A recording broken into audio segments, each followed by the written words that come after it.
Hoe maak je papyrus?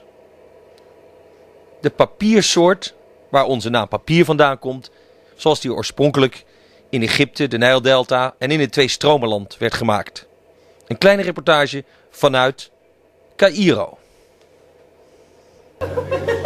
Okay, good afternoon. Wake up, good afternoon. Good afternoon. Well done. Hi, boys.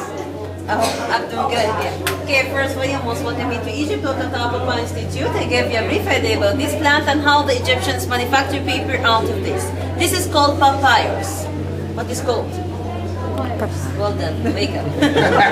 Papyrus was the holy one for the Egyptians because of two reasons. First was the flower, it looks like the rays of the sun, symbol of Amun-Ra, the father of the gods for them. Second was the stem. When you cut it and have a look at the end of it here, can you guess what does it look like, the form? Looks like? Wake up. The pyramid. Well done.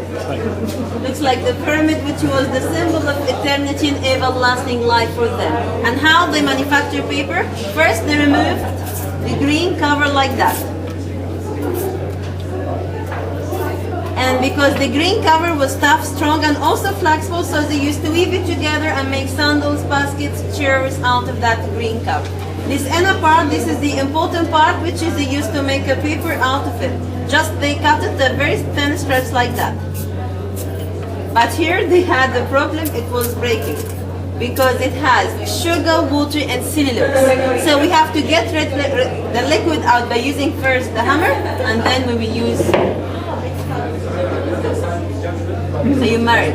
Yes. Has she ever used it? No. No? Perhaps take it. Just like that. We get rid of this liquid out, and then it will be flexible and stronger. Then they soak it in water, just in water, and that's supposed to be done here for 6 days. 6 days to reduce most of the sugar and water from 60 to only 10%. After the 6 days it gets dark and color like that. You see some of the little things right here, those are the rest. You can see. Those are the rest of the cellulose, which will change it to be like the natural glue of that paper. Then they arrange it between two pieces of cotton or linen. Will be like that, horizontal and horizontal, until they complete the whole sheet. The other one will be overlap, vertical, and see the difference? There's some quite white and some the dark and the light one. Because the more you stick the slices, you will darker you will get it. Then they cover it together and press it under that press here for 6 days more. You have to try.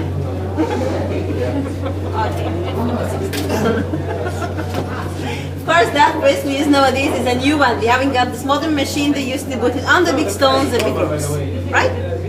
So far, we need how many days? 6 days. 12 days. 6 will just be water. Wake up. 6 under that press here, and then we will have a sheet of paper like that here. If you fill it, will be. You can touch it. You can see it's very, very soft material as well as very, very strong one. As you can see, nothing chemical has been used in it. And still, if you hang it against the light, you can see the horizontal and vertical lines which were raised before. As well, if it can be rolled up, you can roll it up like that. You can print it. Even if you wet it in the water, that's to show you there's no chemicals, no glues has been used in it. Because if it was any chemicals, the slices will come apart and fall apart. But this is nothing will happen to this paper at all. If you get it under the press, you'll see the stars to stick together. Right. Have you been to the Egyptian Museum? Yes. Have you seen the Judgment Day? Yes. The heart and the feather? You think so? You're sure?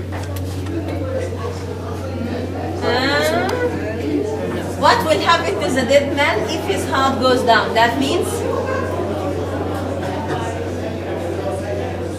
Okay, the Judgment Day is considered one of the very complete scenes we have it from the ancient times. It was very important because it shows the life after the death. So this is the dead man. He's confessing about what he has done. That he didn't kill, he didn't steal, he was a good man. And he's giving his sacrificing offer to 14 gods, 7 from the north and the 7 was from the south. The first 7 are holding the key of life, the symbol of innocence. That means they will give it to him, that means they believed him. The others didn't have anything. That means they didn't believe him, that means they're not going to give him anything. They couldn't decide whether he was good or bad. So they sent him to the court. Anubis, the jackal god, will take the heart of the dead man off and put it in the balance of justice. The other side, they put the feather of justice and truth. If the heart of the dead man goes down, that means he was a very bad man. He was a very evil man. So his heart will be eaten by this wild animal. But the feather goes down, he's a very good man. Thoth will refer that he was a very good man, and then Horus will lead him to afterlife. Where you can see Osiris got on the left and paradise, and Isis and Nephthys.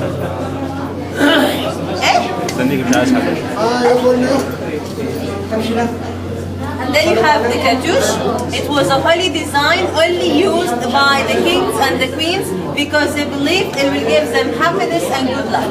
So now if you want to have your own names to be done, it will just take 2 minutes to be done. Each name will cost you £10 on the top of the real prices.